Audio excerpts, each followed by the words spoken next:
Assalamualaikum warahmatullahi wabarakatuh. Innal hamdalillahi nahmaduhu wa nasta'inuhu wa nastaghfiruhu wa na'udzu billahi min sururi anfusina wa min sayyiati a'malina. May yahdihillahu fala mudilla lahu wa may yudlil fala hadiyalah. Asyhadu an la ilaha illallah wahdahu la syarikalah wa asyhadu anna Muhammadan abduhu wa rasuluh. Amma ba'd. Sungguh segala puji hanya milik Allah. Allah yang kita puji, kepada Allah kita memohon pertolongan, kepadanya kita memohon ampunan. Kita berlindung kepada Allah dari kejahatan diri-diri kita dan dari keburukan amal perbuatan kita. Siapa yang diberi petunjuk oleh Allah, maka tak seorang pun dapat menyesatkannya. Dan barang siapa yang Allah sesatkan, maka tak seorang pun mampu memberinya petunjuk. Saya bersaksi bahwa tidak ada yang berhak disembah selain Allah semata. Tidak ada sekutu baginya. Dan saya bersaksi bahwa Muhammad adalah hamba dan rasulnya. Ma ba'd. Tak lupa syukur alhamdulillah kita panjatkan kepada Allah Subhanahu wa taala yang telah memberikan kenikmatan hidup kepada kita semuanya. Dan puji hanya milik Allah semata. Dan tak lupa sholawat serta salam kita sampaikan kepada Nabi besar kita, Nabi Muhammad SAW. Semoga kelak kita dapat syafaat darinya. Allahumma sholli ala Sayyidina Muhammad wa ala ali Sayyidina Muhammad. Assalamualaikum ya Rasulullah. Saudaraku semuanya yang dirahmati oleh Allah Subhanahu wa taala. Kematian merupakan hal yang pasti, meski tak seorang pun tahu kapan datangnya. Nabi Muhammad SAW menyebut orang yang mempersiapkan dirinya untuk bekal kehidupan setelah mati sebagai orang yang cerdas. Sebaliknya, orang yang tenggelam dalam nafsu duniawi disebut Nabi sebagai orang yang lemah. Di sini dapat kita teladani bahwa orang yang cerdas itu adalah orang yang mempersiapkan bekal untuk kematian. Dan orang yang lemah itu adalah orang yang tenggelam dalam hawa nafsu duniawi, selalu menuruti hawa nafsu daripada ketaatan. Nah, itulah ya perbedaan antara orang yang cerdas dan orang yang lemah. Dunia sesungguhnya hanyalah tempat kita menanam bekal menuju kehidupan yang kekal nan abadi. Apa yang akan kita terima di akhirat merupakan hasil dari apa yang kita tanam di dunia. Saudaraku semuanya yang dirahmati oleh Allah Subhanahu wa taala. Di sini dapat kita ambil pelajaran. Dunia itu bukan tujuan hidup kita, tapi tujuan hidup kita itu di akhirat. Dunia hanya untuk menanam bekal untuk hari akhirat, bukan untuk tujuan akhir, tapi tujuan akhir kita adalah akhirat. Kita semua akan mati, tidak akan hidup selamanya di dunia. Tempat kita yang sesungguhnya itu adalah di akhirat. Sebagaimana dalam firman Allah, kullu nafsin dha'iqatul maut. Setiap jiwa pasti merasakan mati. Quran surat Ali Imran ayat 185. Nggak akan kekal saudaraku semuanya, kita bakalan mati. Yang kita tanam di dunia ini, maka besok akan kita petik di akhirat. Maka hati-hati ya. Jadi kita harus mempersiapkan diri untuk menuju kematian, menanam bekal yang baik sebanyak-banyaknya untuk di akhirat kelak, agar kita nanti di akhirat itu tidak menyesal jadinya. Nabi SAW yang menganjurkan kita mempersiapkan menghadapi kematian adalah orang cerdas adalah orang yang rendah diri dan beramal untuk kehidupan setelah kematian. Dan orang lemah adalah orang yang mengikutinya dirinya pada hawa nafsunya dan berangan-angan atas Allah. HR Al-Tirmizi, Ibnu Majah, dan lainnya. Berikut tip yang dapat kita lakukan dalam mempersiapkan diri menghadapi kematian, seperti dilansir dari 3 persiapan menghadapi kematian. Pertama, mengerjakan amal-amal saleh. Allah memberikan 2 syarat bagi siapapun yang berharap bertemu dengannya di surga, yaitu beramal saleh dan meninggalkan kesyirikan.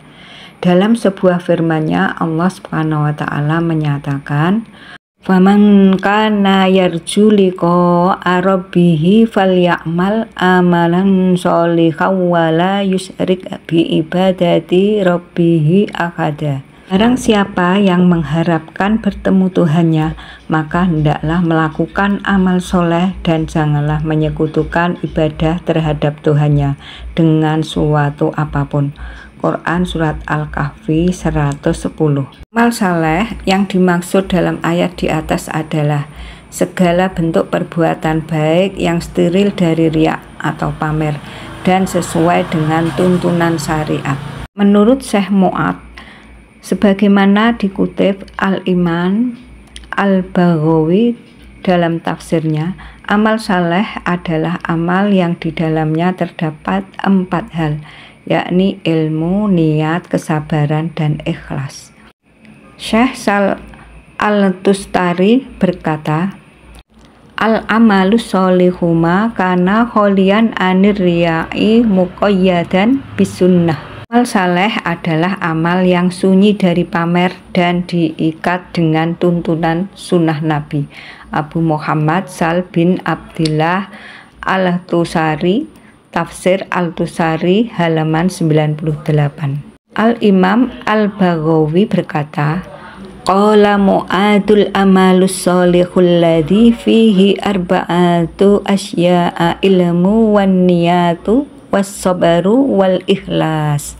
Berkata, amal saleh adalah amal yang di dalamnya terdapat 4 hal, ilmu, niat, sabar, dan ikhlas.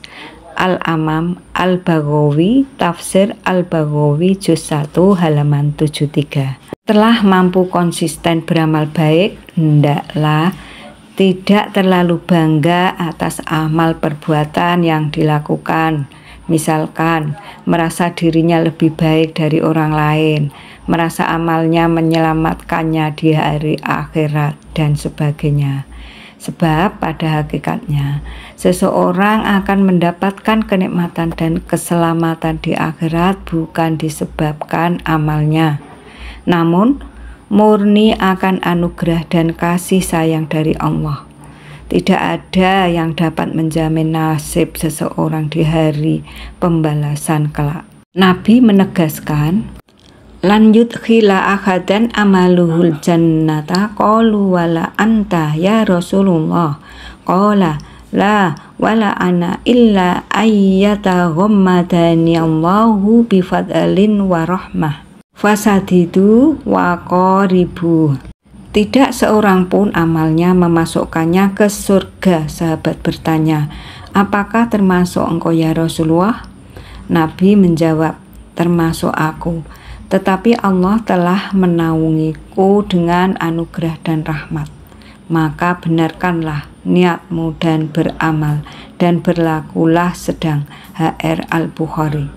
Hadis di atas tidak hendak mengatakan bahwa amal soleh tidak ada manfaatnya.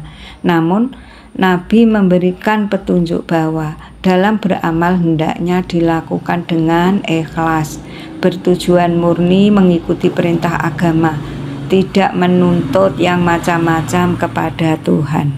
Oleh karenanya, di dalam redaksi setelahnya Nabi berpesan, "Benarkanlah niatmu dalam beramal, melakukan kebajikan dengan ikhlas dan dengan cara yang benar adalah pertanda bahwa amal yang diperbuat diterima di sisinya. Yang oleh sebab itu seorang hamba mendapatkan rahmat dan anugerahnya sehingga ia dapat masuk surga." Ibnu Hajar Al-Asqalani berkata, Al-Rafi'i berkata, di dalam hadis menegaskan bahwa orang yang beramal tidak seyogianya berpegangan atas amalnya di dalam mencari keselamatan dan memperoleh derajat-derajat. Sebab ia bisa beramal atas pertolongan Allah, mampu meninggalkan maksiat karena penjagaan Allah, maka semuanya atas anugerah dan rahmat-Nya.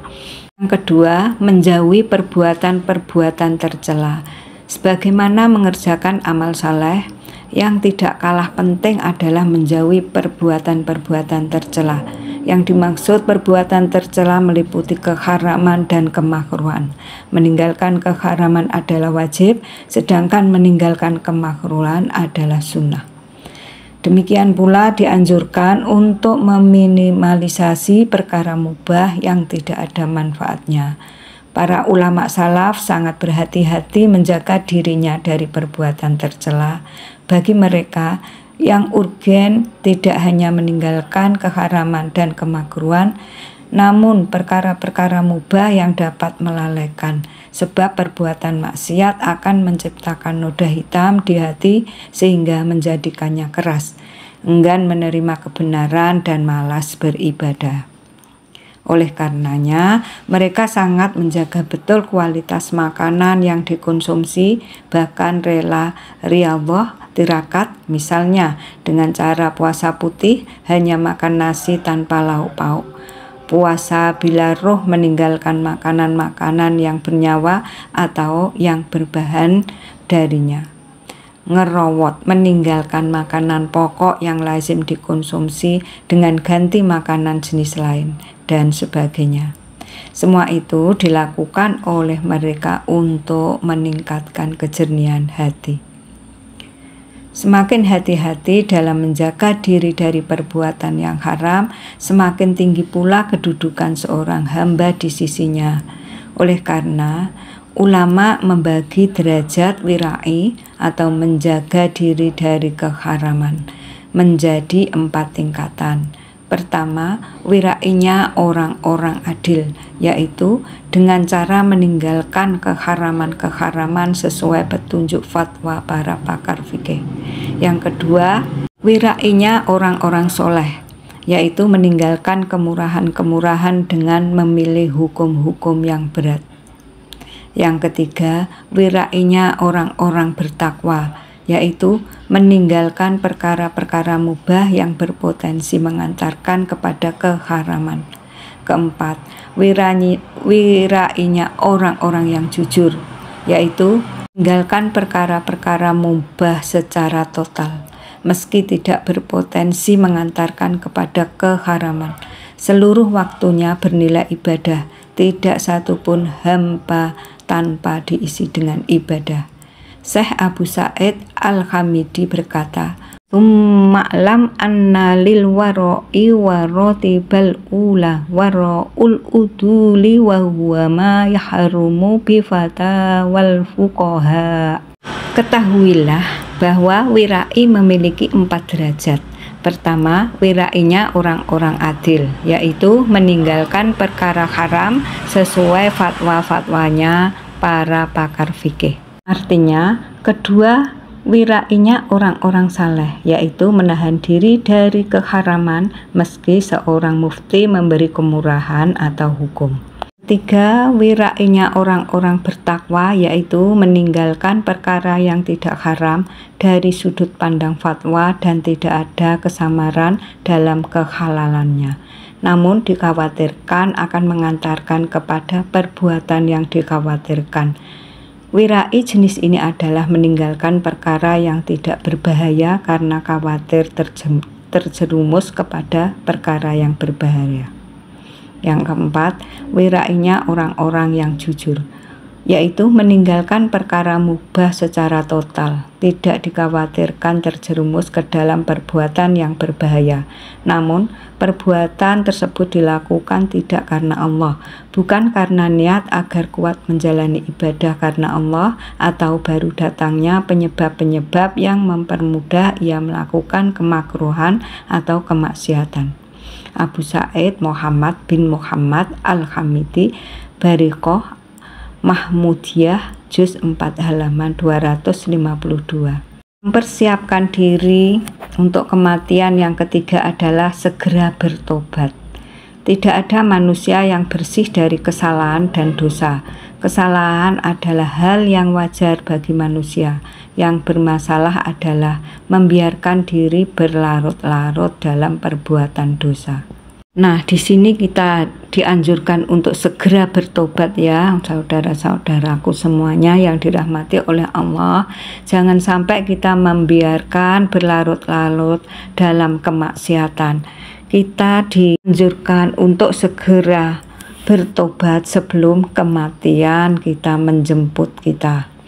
Kematian yang tidak dapat diprediksi kapan datangnya menuntut seseorang manusia agar segera bertobat setiap kali melakukan dosa. Untuk menghindari akhir yang buruk dalam perjalanan hidup su'ul khotimah, agama menekankan untuk senantiasa memperbarui tobat dari segala perbuatan maksiat. Wajaddidit taubata lil auzar la tai'asan an rahmatil ghaffar. Perbaurilah taubat karena beberapa dosa, janganlah merasa putus asa dari rahmat Allah yang Maha Pengampun. Syekh Ahmad Al-Dardiri, Manzumah Al-Khoridah Al-Bahiyah. Bertobat ada kalanya dari dosa yang berhubungan dengan Allah Subhanahu wa Ta'ala, ada kalanya berhubungan dengan hak orang lain. Syarat yang harus dipenuhi ketika bertobat dari dosa yang berhubungan dengan Allah Subhanahu wa Ta'ala ada 4, yaitu menyesal, melepaskan diri dari dosa yang diperbuat, bertekad untuk tidak mengulanginya, dan beristighfar. Apabila dosa yang dilakukan berupa meninggalkan ibadah fardu, maka wajib untuk mengqodhoknya. Sedangkan bila berhubungan dengan hak orang lain, maka wajib mengembalikan kepada pemiliknya atau meminta kerelaannya bila pemiliknya sudah wafat. Dilakukan kepada ahli warisnya.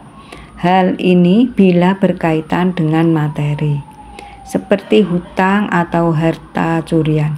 Bila berkaitan dengan non-materi, seperti menganiaya, menggunjing, mengadu domba, dan lain-lain, maka wajib meminta kehalalan pihak yang dizalimi atau meminta maaf ya. Syekh Muhammad Nawawi Al-Bantani menyatakan, wajib bagi setiap mukallaf segera bertobat dari dosa, yaitu dengan menyesal, melepaskan diri dari dosa, bertekad untuk tidak mengulanginya, dan beristighfar. Bila dosanya berupa meninggalkan ibadah fardu, maka wajib mengqodhoinya. Bila berupa hak adami, maka wajib menunaikannya atau meminta kerelaannya.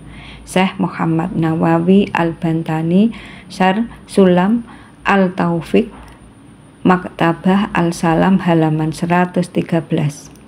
Syekh Sayyid Muhammad Abdullah Al-Jurdani berkata, sangat dianjurkan mempersiapkan diri menghadapi kematian dengan mengerjakan amal-amal soleh dan menjauhi perbuatan-perbuatan yang tercela.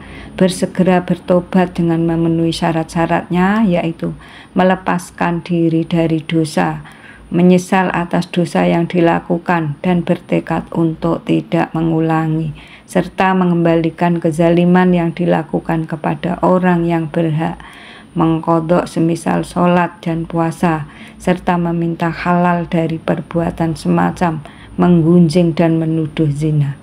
Syekh Al-Sayyid Muhammad Abdullah Al-Jurdani, Fat Al-A'lam bin Syad Mursyid Al-Anam, juz 3 halaman 206, Dar Al-Salam. Demikianlah ya penjelasan mengenai 3 tip menghadapi kematian. Semoga bermanfaat. Wallahu a'lam bishawab. Kurang lebihnya saya mohon maaf yang sebesar-besarnya. Semoga menjadi amal jariah untuk kita semuanya ya. Di-share ya, agar menjadi amal jariah untuk kita semuanya. Jangan lupa subscribe, like, komen. Allahumma inni as'aluka ilman nafi'ah wa rizqan thayyiban wa amalan mutaqabbalan. Subhanakallahumma wa bihamdika asyhadu an la ilaha illa anta astaghfiruka wa atubu ilaik. Assalamualaikum warahmatullahi wabarakatuh.